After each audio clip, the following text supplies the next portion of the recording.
C'est un livre qui parle de la Grande Guerre dans l'intimité d'un couple. Ta femme qui t'aime vient d'être réimprimé par l'éditeur vosgien Edisto.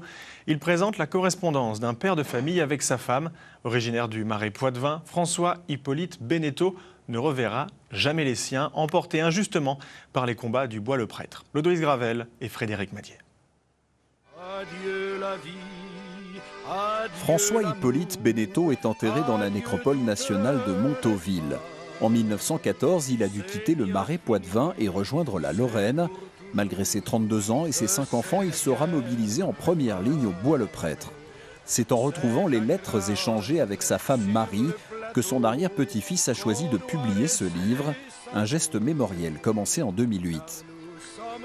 On a travaillé un long moment sur la transcription des lettres, puisqu'elles étaient écrites au crayon à papier. Elles étaient entremêlées parce que Hippolyte, manquant de papier, il répondait sur les lettres de son épouse, Marie. Donc on a les deux versions des combats, en fait, la vision du poilu qui découvre les affres de la guerre, et Marie à l'arrière qui a d'autres combats et qui élève sa famille, qui doit exploiter la ferme. 8 jours de tranchées, 8 jours de souffrance. Publié en 2022 par l'éditeur vosgien Edisto, le livre en est à sa deuxième réimpression.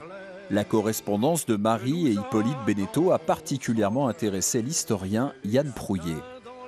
Lui a été mobilisé comme tous les soldats de sa classe, malgré son âge relativement avancé, qui au départ le classe dans la réserve de l'armée, c'est-à-dire des soldats qui n'étaient pas destinés à combattre sur la première ligne, au front, mais qui, par la durée de la guerre et par l'intensité des combats de l'année 1915, a fait qu'il s'est retrouvé passé de la réserve de l'armée à l'armée d'active, c'est-à-dire au régiment qui était sous le feu, notamment au Bois-le-Prêtre. Ceux qu'ont le pognon, ceux-là reviendront. Devenue veuve, Marie Beneteau a dû élever seule ses 5 enfants tout en faisant tourner la ferme familiale.